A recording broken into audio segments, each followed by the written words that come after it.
So so you got out of prison and you go back one more time, but in the middle you end up married again, and and you've got a family, and you're doing okay for a little while, and then the house of cards comes crashing down. Yep. Let's talk about that. Doing okay for a little while. Even got rebaptized. Was going to a church, and man, it was just all for a show, brother. It was all to the girl at the time's mom wasn't fond of me. It was all just putting on a show for them, you know. And I knew it then. I wasn't deceived this time. You know what I mean? At this point, it was like the art reception was over with, and I'm just saying, bump it all. There's no love for nothing, you know. And but I was trying to do right, but all that stuff was just basically for a show, basically, you know what I mean? So through all that, me and her together for a while, man. This girl ain't never done nothing like this, you know what I'm saying? She ain't never been around this kind of stuff either, you know what I mean? Maybe a little bit of pot, but that's about it. And I turned her on to methamphetamine, and so I'm cooking dope.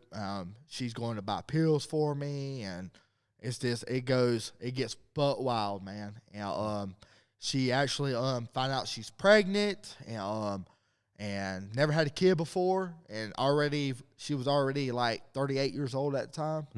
And so she goes into the hospital. She's type 1 diabetic, so it is it's not a good pregnancy like for her. High risk. She was very high risk pregnancy.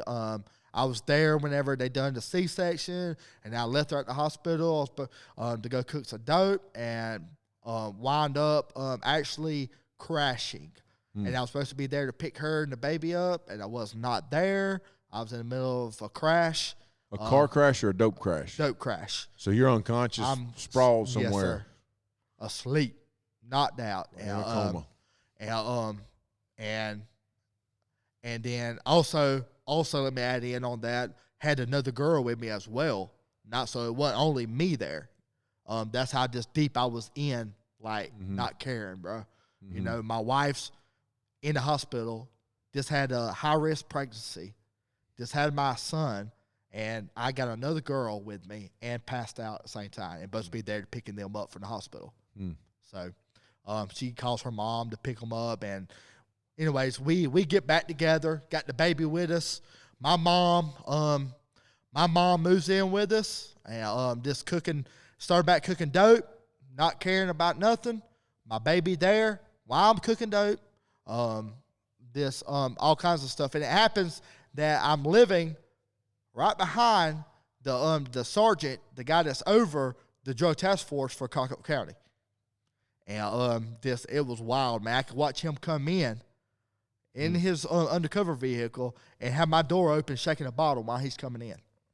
And is this shaking a bottle? That's part of the cooking methamphetamine. Yep. Okay. Yep. And so it's this. It was like it was suicide, basically. You know what I mean? I mean, it was like not caring at all. You know, no sign of care, respect, or nothing, man. And that lands you for your final time in prison. Yes, sir. And you, that wife and that little boy are sort of victim to another one of your just dope rages. Yep. And the police, you told me that the police were ready to shoot and kill you. Yes. And by God's grace, that you survived that and you end up in prison. Yeah. Well, they was on the way by all the county sheriff and the city police was lined up my driveway on the road and was there to get me. And I had my little boy in my arms. And brother, I'm gonna be straight up honest with you, and this is my story and I'm sticking to it, and it's the facts, it's the truth. They put in the newspaper that I was holding him hostage because I didn't want them to arrest me. Man, I knew I was gone. There was no doubt about it.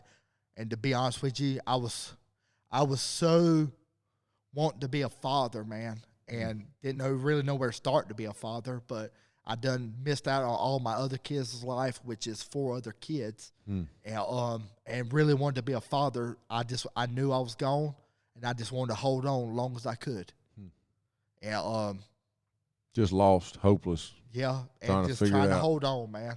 Just trying to hold on to my little boy as long as I could, because I never know when I was gonna be able to see him again.